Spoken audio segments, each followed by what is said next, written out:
കഴിഞ്ഞിട്ട് മതിയെന്ന് വിചാരിച്ചിരിക്കുകയായിരുന്നു. അപ്പോൾ ഈ പടികളെ കുറിച്ചാണ് നമ്മൾ പറഞ്ഞുകൊണ്ടിരിക്കുന്നത്. റോയിറ്റി നമുക്കത് വർക്ക്ഷോപ്പ് നടത്തിയത്. ഒരാൾ കുടി നിർത്താൻ വേണ്ടി, ഒരുപക്ഷെ ആ കുടി നിർത്താൻ വേണ്ടിയിട്ടോ അല്ലെങ്കിൽ എന്താ കാണാനോ അവരൊക്കെ ആയിട്ടൊക്കെ AIL വരുമ്പോൾ ഒരു നമ്പർ ഇട്ടൊരു പട്ടികയൊക്കെ തയ്യാറാക്കി ഇങ്ങനെ നമ്മുടെ മുമ്പിൽ വെക്കുന്നു, പ്രദർശിപ്പിക്കുന്നു. 1 മുതൽ 12 വരെ. നമ്മുടെ ഈ ചെറിയ ക്ലാസ്സിലൊക്കെ പിന്നെ പെരുക്കപ്പട്ടികയും ഒക്കെ പഠിക്കുന്നത് പോലെ തന്നെ അത് ഒരുപക്ഷെ അത് കാണുമ്പം എന്തോ ഒരു കൗതുകം തോന്നും, അല്ലെങ്കിൽ ഒരു അതിശയം തോന്നും. ഇതെന്തിനാ ഈ പരിപാടി? കള്ളുകൂടി നിർത്താൻ വേണ്ടി വന്നവര് ഇത് കൂട്ട് കാര്യങ്ങളൊക്കെ എന്തിനാ ചെയ്യുന്നത്? കള്ള് കുടിക്കാതിരുന്നാൽ പോരെ? ഇത്തരം തോന്നലുകളൊക്കെ ആകാം ഒരുപക്ഷെ ഏതൊരു മദ്യാസക്തന്റെയും മനസ്സിലേക്ക് കടന്നു വരുന്നത്. അപ്പൊ നമ്മൾ ഇതിന്റെ ഈ പഴയ ചരിത്രത്തിലേക്ക്, മദ്യം എന്ന് പറയുന്ന മദ്യത്തിന് മനുഷ്യന്റെ അത്രയും ചരിത്രത്തിന്റെ അത്രയും തന്നെ പഴക്കമുണ്ട് മദ്യത്തിന്. അന്ന് മുതൽ പ്രശ്നമുണ്ട്. അപ്പൊ ഇതിന് പുറകിലേക്ക് നമ്മൾ ചിന്തിക്കുമ്പം അത് പിന്നീട് നമ്മൾ ഇത് മനസ്സിലാക്കാൻ വേണ്ടി ശ്രമിച്ചപ്പോൾ, അതായത് AIL ഞാൻ വന്നു പടികൾ അനുസരിക്കണം എന്നൊക്കെ പറഞ്ഞു. അപ്പോഴും എൻ്റെ മനസ്സിൽ ഈ സംശയം, ഇതെന്തിനാ ഈ സാധനം പിന്നെ കുടി നിർത്താൻ വേണ്ടിയിട്ട് ഇങ്ങനെ എന്തിനാ ചെയ്യേണ്ടത് എന്നൊക്കെ ഉള്ളൊരു സംശയം എപ്പോഴും എൻ്റെ മനസ്സിൽ വന്നുകൊണ്ടിരുന്നു. പക്ഷെ കുടിക്കാതിരിക്കണമെങ്കിൽ അത് ചെയ്യണമെന്ന് എന്നോട് പഴമക്കാർ പറഞ്ഞു. അതുകൊണ്ട് തന്നെ ഞാനും അതൊക്കെ പിന്നെ ചെയ്തുകൊണ്ട് മുമ്പോട്ട് പോയി. പിന്നീട് ആൽക്കഹോൾസ് അനോണിമസിനെ കുറിച്ച് കൂടുതൽ മനസ്സിലാക്കുകയും അതിന്റെ ചരിത്രം പരിശോധിക്കുകയൊക്കെ ചെയ്തപ്പോൾ ചില കാര്യങ്ങൾ കൂടുതലായിട്ട് മനസ്സിലായി. അതായത് ഞാൻ ആദ്യം പിന്നെ മനസ്സിലാക്കിയ കാര്യങ്ങൾ കൂടുതൽ അരക്കിട്ടുറപ്പിക്കുന്ന പുതിയ അറിവുകളാണ് എനിക്ക് കിട്ടിയത്.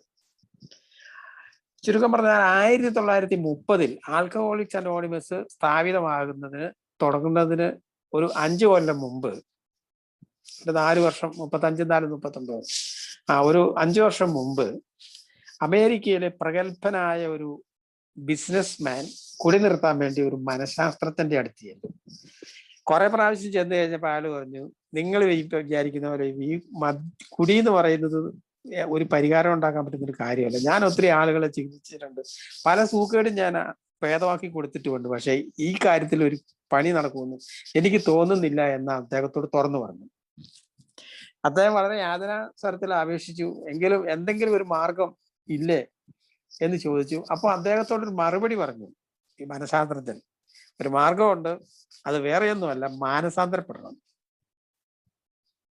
ഇതേ ഉത്തരം തന്നെയാണ് പല പ്രാവശ്യം തന്നെ സമീപിച്ച ബിൽ ഡബ്ല്യുവിനോട് ടൗൺസ് ഹോസ്പിറ്റലിലെ ഡോക്ടർ സിൽക്ക്വർത്ത് പറഞ്ഞതും.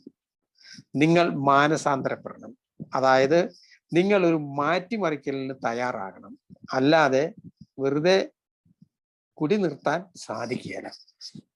അപ്പൊ എന്താ വെറുതെ കുടി നിർത്താൻ എന്ന് പറഞ്ഞാൽ, കുടി നിർത്തുക, ഞാൻ നിർത്തുന്നു, ഈ കുടിക്കുന്നില്ല എന്ന് വിചാരിച്ചുകൊണ്ട് നടന്നാൽ അത് കുടി നിൽക്കുകയില്ല. കുടി നിൽക്കണമെങ്കിൽ നിങ്ങൾ മാനസികമായ ഒരു പരിവർത്തനത്തിന് തയ്യാറാകണം. കാരണം മദ്യപാന ആസക്തി എന്ന് പറയുന്ന രോഗം ശാരീരികമായി ഒരു അലർജിയും അതുപോലെ തന്നെ ധാർമ്മികമായ ഒരു അധപ്പതനവും മാനസികമായിട്ടുള്ള ഒരു വിധേയത്വവുമാണ്. ഇതിനുള്ള ഒരു മറുപടി അല്ലെങ്കിൽ ഇതിനുള്ള ഒരു പരിഹാരം എന്ന് പറഞ്ഞാൽ ഒരു മാനസിക പരിവർത്തനമാണ്. അതാണ് ഡോക്ടർ ബിൽ ഡബ്ല്യുവിനോട് പറഞ്ഞത്. അപ്പം ഇതിനു വേണ്ടിയ ചില കാര്യങ്ങൾ, ചില ടൂൾസ് എന്നൊക്കെ നമ്മൾ പറയുന്നത് പോലുള്ള ചില കാര്യങ്ങൾ ഓക്സ്ഫോർഡ് ഗ്രൂപ്പിൽ നിന്ന് അദ്ദേഹത്തിന് ലഭിച്ചിട്ടുണ്ടായിരുന്നു. അതിന്റെ അടിസ്ഥാനത്തിൽ അദ്ദേഹം കുടി നിർത്തി. ആ രീതികൾ പിന്തുടർന്നുകൊണ്ട് അദ്ദേഹം കുടി നിർത്തി.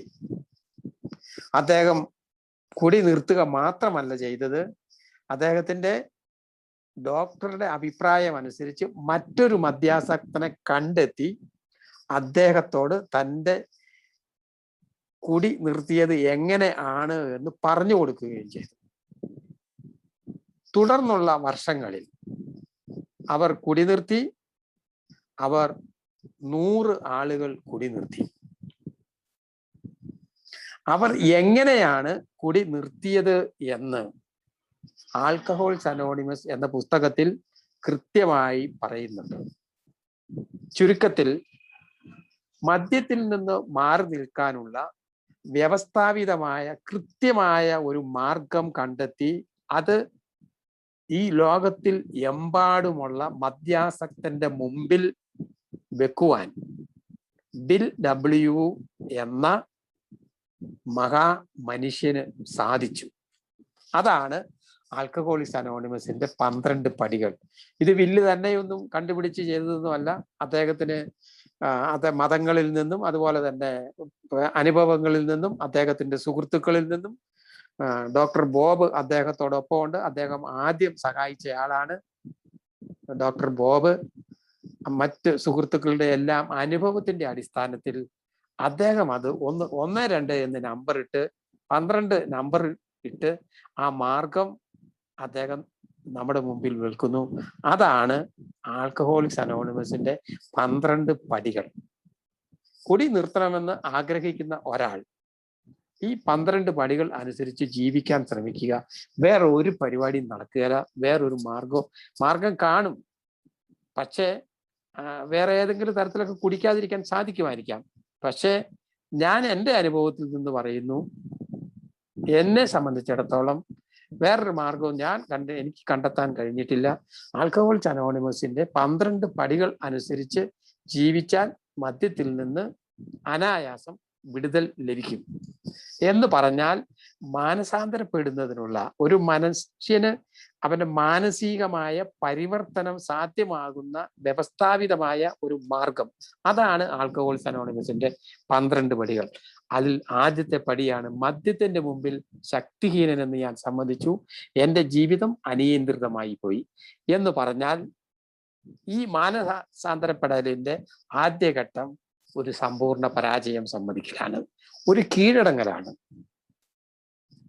ഈ മാറ്റത്തിന്റെ തുടക്കം ഒരു കീഴടങ്ങലിൽ നിന്നാണ്. ഞാൻ വിചാരിച്ചാൽ എൻ്റെ കുടി നിർത്തുവാൻ സാധിക്കുമായിരുന്നെങ്കിൽ ഞാനൊരു 4 പ്രാവശ്യം കുടിച്ചിട്ട് 50 കൊല്ലം മുമ്പ് ഞാൻ കുടി നിർത്തിയേനെ. എന്നെ കൊണ്ട് സ്വന്തം കഴിവ് കൊണ്ട് കുടി നിർത്തുവാൻ സാധിക്കുമായിരുന്നെങ്കിൽ 50 വർഷം മുൻപ് ഞാൻ 16 വയസ്സുള്ളപ്പം 4 പ്രാവശ്യം കുടിച്ചേച്ചിട്ട് ഞാൻ കുടി നിർത്തിയേനെ. ഞാൻ ബുദ്ധിയിൽ കുറഞ്ഞ ഒരാളോ മന്ദബുദ്ധിയോ ഒന്നുമായിരുന്നില്ല. അസാധാരണമായ ബുദ്ധി വൈഭവവും എന്ന് പറഞ്ഞു കഴിഞ്ഞാൽ ഞാനത് പൊങ്ങച്ചം പറയുന്നതൊന്നുമല്ല. ഞാൻ പഠിച്ച സ്കൂളിൽ ഏറ്റവും കൂടുതൽ മാർക്ക് മേടിച്ച് ജയിച്ച ആളാണ്. അസാധാരണമായ ബുദ്ധി വൈഭവവും സാമാന്യ ബോധവും നല്ല പരിജ്ഞാനവും ഒക്കെ ഉള്ള ഒരാളായിരുന്നു ഞാൻ. പക്ഷേ കുടിയുടെ കാര്യത്തിൽ ഒരു നെല്ലട മുന്നോട്ട് പോകാൻ എനിക്ക് സാധിച്ചില്ല. എന്ന് പറഞ്ഞാൽ മദ്യം എനിക്ക് നിയന്ത്രിക്കാൻ സാധിച്ചില്ല. അവസാനം മറ്റൊരു ശക്തിയെ ആശ്രയിക്കേണ്ടി വന്നു. അതാണ് രണ്ടാമത്തെ പടി. കാരണം ഞാൻ വിചാരിച്ചാൽ നടക്കൂല. എന്ന് മാത്രമല്ല, എനിക്ക് ചുറ്റും നിന്ന ആളുകൾ പരമാവധി പരിശ്രമിച്ചു. എന്റെ ഭാര്യ പരിശ്രമിച്ചു, ഭീഷണിപ്പെടുത്തി, സ്നേഹത്തോടെ പറഞ്ഞു. എൻ്റെ സഹോദരൻ പറഞ്ഞു, എന്നെ ഭീഷണിപ്പെടുത്തി. അതുപോലെ തന്നെ മേലുദ്യോഗസ്ഥൻ വളരെ താല്പര്യത്തോടെ ഉപദേശിച്ചു. എൻ്റെ സുഹൃത്തുക്കൾ എന്നോട് പറഞ്ഞു. ആർക്കും സാധിച്ചില്ല. അതായത് ഒരു മനുഷ്യ ശക്തിക്കും സാധിക്കുകയില്ല, എനിക്കും സാധിക്കുകയില്ല. അപ്പൊ മറ്റൊരു ശക്തി ഉണ്ടായേ തീരൂ. മറ്റൊരു ശക്തി ഉണ്ടെങ്കിൽ മാത്രമേ എൻ്റെ മദ്യപാന ആസക്തിക്ക് ഒരു പരിഹാരം കാണാൻ പറ്റുകയുള്ളൂ. സ്വാഭാവികമായും മറ്റൊരു ശക്തി ഉണ്ടാകണമേ എന്ന് ഞാൻ ആഗ്രഹിച്ചു. അത് ഏതൊരു മനുഷ്യനും ചെയ്യുന്നൊരു കാര്യമാണ്. എന്നെ കൊണ്ടൊരു കാര്യം സാധിക്കുന്നില്ലെങ്കിൽ അത് നടത്താൻ ഒരാൾ ഉണ്ടാകണമേ എന്ന് നാം ആഗ്രഹിക്കും. ഈ ആഗ്രഹത്തിൽ നിന്നാണ് മറ്റൊരു ശക്തിയിലുള്ള വിശ്വാസത്തിലേക്ക് ഞാൻ എത്തുന്നത്. മറ്റൊരു ശക്തിയിലേക്കുള്ള വിശ്വാസത്തിലേക്ക് ഞാൻ എത്തി എന്ന് പറഞ്ഞാൽ ഏതൊരു ആളും ചെയ്യുന്നത് പോലെ തന്നെ ഒരു ശക്തിയിൽ വിശ്വസിച്ചാൽ പിന്നീട് കാര്യങ്ങൾ അദ്ദേഹത്തെ ഏൽപ്പിക്കുക, അല്ലെങ്കിൽ അദ്ദേഹത്തിന്റെ നിർദ്ദേശങ്ങൾക്കനുസരിച്ച് അദ്ദേഹത്തിന്റെ ആഗ്രഹത്തിനനുസരിച്ച് ജീവിക്കുക എന്നത് ഒരു സാമാന്യ ബുദ്ധിക്ക് നിരക്കുന്ന ഒരു കാര്യം തന്നെയാണ്. അത് തന്നെയാണ് ഞാൻ ചെയ്തത്. അതുകൊണ്ട് തന്നെ എൻ്റെ ആഗ്രഹങ്ങളും നിശ്ചയങ്ങളും ഞാൻ വിശ്വസിക്കുന്ന ആ ശക്തിക്ക് മുമ്പിലേക്ക് ടേൺ അവർ വില്ലെന്നാണ് പറഞ്ഞത്. എന്ന് പറഞ്ഞു കഴിഞ്ഞാൽ എൻ്റെ ആഗ്രഹങ്ങളും മുഴുവനും ഞാൻ അദ്ദേഹത്തിന്റെ കയ്യിലേക്ക് വെച്ചു കൊടുത്തു എന്നല്ല അതിന്റെ അർത്ഥം. എൻ്റെ ആഗ്രഹങ്ങളെയും നിശ്ചയങ്ങളെയും അദ്ദേഹത്തിന്റെ ഇച്ഛയ്ക്കനുസരിച്ച് ഞാൻ വഴി തിരിച്ചു വിട്ടു. തന്നിഷ്ടത്തിന്, സ്വന്തം ഇഷ്ടത്തിന് സ്വന്തം അഭിപ്രായത്തിന് മാത്രം കാര്യങ്ങൾ ചെയ്തുകൊണ്ടിരുന്ന ഞാന് അദ്ദേഹത്തിന്റെ ഇഷ്ടം എന്താണ് എന്ന് അറിയുവാനും കൂടി ഉള്ള ഒരു ശ്രമത്തിന്റെ ഭാഗമായി അതനുസരിച്ച് വഴിതിരിച്ചു. ഇത്രയും ഒക്കെ ആയ നിലയ്ക്ക് ഞാൻ മറ്റൊരു ശക്തിയിൽ വിശ്വസിക്കുകയും സമ്പൂർണ്ണ പരാജയം സമ്മതിക്കുകയും അതുപോലെ തന്നെ എൻ്റെ ആഗ്രഹങ്ങളും നിശ്ചയങ്ങളും ഞാൻ വിശ്വസിക്കുന്ന ശക്തിയുടെ ഇഷ്ടത്തിന് വിട്ടുകൊടുക്കുകയും ചെയ്ത നിലയ്ക്ക് ഇനിയും എൻ്റെ ജീവിതത്തെ ഞാനൊന്ന് പരിശോധിച്ചു നോക്കേണ്ടതുണ്ട്. ഞാൻ എന്താ ചെയ്തത്? ഞാൻ എൻ്റെ പിതാവിൻ്റെ ഇഷ്ടത്തിനനുസരിച്ചാണോ ജീവിച്ചത്? എൻ്റെ പിതാവിൻ്റെ ആഗ്രഹങ്ങൾക്കനുസരിച്ചാണോ ഞാൻ ജീവിച്ചത്? അദ്ദേഹത്തിന്റെ അഭീഷ്ടങ്ങൾ ഞാൻ പരിഗണിച്ചു? ഇത് ഞാനൊന്ന് പരിശോധിച്ച് നോക്കേണ്ടതുണ്ട്. 4-ാം പടിയിൽ എൻ്റെ കഴിഞ്ഞകാല ജീവിതത്തിന്റെ ധാർമ്മിക നിലവാരം വിലയിരുത്തുമ്പോൾ ഭയം കൂടാതെ ചെയ്യണമെന്ന് അതിനകത്ത് പറയുന്നുണ്ട്. പേടിക്കേണ്ട കാര്യമില്ല അതിനകത്ത്. കാരണം എന്തുകൊണ്ടാന്ന് ചോദിച്ചു കഴിഞ്ഞാൽ എൻ്റെ പ്രവൃത്തികളുടെ ഒക്കെ ആധാരം എന്ന് പറയുന്നത് ദൈവത്തിൽ നിന്ന് വന്നതാണ്. എന്ന് പറഞ്ഞാൽ എൻ്റെ ജന്മസിദ്ധമായ എൻ്റെ എല്ലാ വികാരങ്ങളും ദൈവം തന്നതാണ്. പക്ഷെ ഞാനത് ദുരുപയോഗം ചെയ്തു. അതായത് അപ്പൻ എനിക്ക് തന്ന മുതൽ ഞാൻ പൂർത്തടിച്ചു. അവിടെയാണ് പ്രശ്നം. അല്ലാതെ ഞാൻ വേറെ ആരുടെ ഒന്നും എടുത്തിട്ട് ചെയ്തതല്ല. എനിക്ക് ദൈവം തന്ന ജന്മസിദ്ധമായ എൻ്റെ വികാരങ്ങളെ എല്ലാം ഞാൻ വിശപ്പ്, ദാഹം, ദേഷ്യം, അസൂയ, സെക്സ്, അങ്ങനെ എല്ലാ വികാരങ്ങളെയും ഞാൻ കണക്കിലധികം ഉപയോഗിച്ചു. കാരണം എന്താന്ന് ചോദിച്ചു കഴിഞ്ഞാൽ സഹജീവികളുണ്ട് എന്ന് ഞാൻ മറന്നുപോയി. ഈ ലോകത്തിൽ എന്നെ പോലെ തന്നെ ജീവിക്കാൻ ദൈവം സൃഷ്ടിച്ചു വിട്ടിരിക്കുന്ന കോടിക്കണക്കിന് മനുഷ്യരും മറ്റു ജീവജാലങ്ങളും അചേതന വസ്തുക്കളും ഉണ്ട് എന്ന കാര്യം ഞാൻ മറന്നുപോയി. ഞാൻ എൻ്റെ കാര്യം മാത്രമേ ചിന്തിച്ചിട്ടുള്ളൂ. അതുകൊണ്ട് തന്നെയാണ് ഇത്തരത്തിലുള്ള ദൂർത്തടിക്കൽ, ദുരുപയോഗം ഞാൻ നടത്തിയത്. നമുക്കറിയാം, സന്നിഷ്ടം മാത്രം നോക്കി നടക്കുന്ന ഒരാളെ സംബന്ധിച്ചിടത്തോളം, മറ്റാരെയും പരിഗണിക്കാത്ത ഒരാളെ സംബന്ധിച്ചിടത്തോളം അയാൾ ഒന്നും കരുതി വെക്കുകയില്ല. എല്ലാം അയാള് നശിപ്പിച്ചു കളയും. ഇതാണ് 4-ാമത്തെ പടിയിൽ ഞാൻ ഞാൻ ചെയ്തതും. അതായത് എൻ്റെ ധാർമ്മിക നിലവാരത്തെ ഞാൻ വിലയിരുത്തി. എനിക്ക് മനസ്സിലായി അത് വിലയിരുത്തുക എന്ന് പറഞ്ഞാൽ ധാർമ്മിക നിലവാരം എന്ന് പറയാൻ ഒന്നും ഉണ്ടായിരുന്നില്ല. കാരണം എൻ്റെ കുടുംബ പശ്ചാത്തലവും എൻ്റെ ജീവിത സാഹചര്യങ്ങളും ഒക്കെ വെച്ച് നോക്കുമ്പോൾ ഞാൻ കുടിച്ചത് അതിൽ തന്നെ അധാർമികതയുണ്ട്. അതുകൊണ്ട് തന്നെ എൻ്റെ എല്ലാ പ്രവൃത്തികളും ധർമ്മത്തിന് നിരക്കുന്നതായിരുന്നില്ല. അതുകൊണ്ട് ഞാൻ അവയെ എല്ലാം കൃത്യമായി മനസ്സിലാക്കുകയും അത് സമ്മതിക്കുകയും ചെയ്തു. ഇനി ഞാൻ വേറൊരു കാര്യവും കൂടി ചെയ്യേണ്ടതുണ്ട്. ഇത് ആൽക്കഹോളിക്സ് അനോണിമസിന്റെ 5-ാം പടിയാണത്. അത് മദ്യാസക്തർ മാത്രമല്ല, ഈ ലോകത്തിലുള്ള ഏതൊരാൾക്കും ചെയ്യേണ്ടതും ചെയ്യുന്നതുമായ ഒരു കാര്യമാണ്. എൻ്റെ എല്ലാ പ്രശ്നങ്ങളും, എൻ്റെ എല്ലാ ബുദ്ധിമുട്ടുകളും, എൻ്റെ എല്ലാ ജീവിതത്തിന്റെ മോശം കാര്യങ്ങളും മറ്റൊരു മനുഷ്യനുമായിട്ട് പങ്കുവെക്കേണ്ടതുണ്ട്. ദൈവത്തിന് മുമ്പിൽ ഞാൻ സമ്മതിച്ചാൽ പോരെ എന്ന് ഉള്ളൊരു ചോദ്യം പലപ്പോഴും എൻ്റെ മനസ്സിൽ ഉയർന്നതാണ്. ഇവിടെ ഒരല്പം വിനയം ആവശ്യപ്പെടുന്ന ഒരു പ്രോഗ്രാമാണ് ആൽക്കഹോളിക്സ് അനോണിമസ്. അതുകൊണ്ട് തന്നെ ഞാനിതൊരു മനുഷ്യന്റെ മുമ്പിൽ തന്നെ ഇത് തുറന്നു പറയേണ്ടതുണ്ട്. ഒരുപക്ഷെ പലപ്പോഴും പല കഥകളിലും ഞാൻ കേട്ടിട്ടുണ്ട്, ചില ഡയലോഗുകൾ ഞാൻ കേട്ടിട്ടുണ്ട്. ഈ രഹസ്യം, ഈ മഹാരഹസ്യം എന്നോടൊപ്പം എൻ്റെ ശവക്കല്ലറിയിലേക്ക് പോകട്ടെ എന്ന് പറയുന്ന ഹീറോയുടെ ഡയലോഗ് ഞാൻ കേട്ടിട്ടുണ്ട്. എനിക്ക് മനസ്സിലായി, എന്നോടൊപ്പം ഈ രഹസ്യം ശവക്കല്ലറിയിലേക്കല്ല പോകുക, അത് മദ്യഷാപ്പിലാണ് എത്തുക. അതുകൊണ്ട് തന്നെ എൻ്റെ മനസ്സിൽ ആരോടും പറയാത്ത ഒരു രഹസ്യം എൻ്റെ മനസ്സിൽ ഉണ്ടാകരുത്. പലപ്പോഴും ചിലരൊക്കെ പറയുന്നത് കേട്ടിട്ടുണ്ട്, അവന്റെ ജീവിതത്തിന്റെ രഹസ്യങ്ങൾ മുഴുവനും ഒരാളോട് തന്നെ തുറന്നു പറയുന്നതാണ് നല്ലത് എന്ന് പറയുന്നത് ഞാൻ ശ്രദ്ധിച്ചിട്ടുണ്ട്. പക്ഷെ ഞാൻ അതങ്ങനെയല്ല ചെയ്തത്.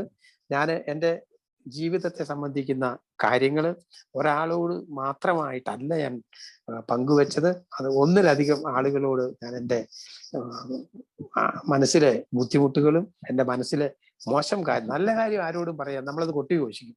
പക്ഷെ നമ്മളെ സംബന്ധിക്കുന്ന നാണംകെട്ട കാര്യങ്ങളാണ് നമുക്ക് പറയാൻ ബുദ്ധിമുട്ട്. അപ്പം അത് മറ്റുള്ള ഒരു മനുഷ്യനോട് തന്നെ തുറന്നു പറയാൻ ഞാൻ തയ്യാറായി. അത് എന്നെ സംബന്ധിച്ചിടത്തോളം വലിയ ഒരു റിലീഫ് എനിക്ക് അതിൽ നിന്ന് ലഭിച്ചു. അത് ഈ പടികളെ കുറിച്ച് കേൾക്കുമ്പോൾ തന്നെ 5-ാമത്തെ പടി ഇങ്ങനെ വായിച്ചു പോയപ്പോൾ തന്നെ അതെന്നെ കല്ല് കടിച്ചു. കാരണം ഇത് നടത്താൻ ഇച്ചിരി ബുദ്ധിമുട്ടുള്ള കാര്യമാണല്ലോ, ഇതൊരു വിഷമം പിടിച്ച കാര്യമാണല്ലോ എന്ന് ഞാൻ തുടക്കം മുതൽ എൻ്റെ മനസ്സിലുണ്ട്. പക്ഷേ ആൽക്കഹോളിക്സ് അനോണിമസിൽ 1, 2, 3 പടികൾ ചെയ്തപ്പോൾ എനിക്ക് മനസ്സിലായി ഈ 5-ാം പടിയിൽ തടഞ്ഞു നിന്നാൽ എനിക്ക് മുമ്പോട്ട് പോകാൻ സാധിക്കില്ല. അതുകൊണ്ട് തന്നെ ഞാനിത് പറഞ്ഞേ മതിയാകൂ എന്ന് എനിക്ക് അറിയാമായിരുന്നത് കൊണ്ട് തീർച്ചയായിട്ടും ഞാൻ എന്നെ സംബന്ധിക്കുന്ന എല്ലാ കാര്യങ്ങളും ഞാൻ മറ്റൊരു വ്യക്തിയോട് തുറന്നു പറഞ്ഞു. ഒരു വ്യക്തിയോടല്ല, ഒന്നിലധികം വ്യക്തികളോട് ഞാൻ എൻ്റെ കാര്യങ്ങൾ തുറന്നു പറഞ്ഞു. അങ്ങനെ അനായാസം തടസ്സമില്ലാതെ മുമ്പോട്ട് പോകുവാൻ എനിക്ക് സാധിച്ചു. എന്താണെങ്കിലും ആൽക്കഹോൾസ് അനോണിമസിൽ ഞാൻ എത്തിയതിനു ശേഷം, ഞാൻ ആദ്യമായി വന്നതിന് ശേഷം 1992 ഏപ്രിൽ 4-ാം തീയതിക്ക് ശേഷം എനിക്ക് മദ്യപിക്കേണ്ടി വന്നിട്ടില്ല. എന്നെ ശ്രമിച്ച നിങ്ങൾക്ക് നന്ദി പറഞ്ഞുകൊണ്ട് ഞാൻ എൻ്റെ വാക്കുകൾ ചുരുക്കുന്നു. താങ്ക് യു ജോസഫ് മാഷെ.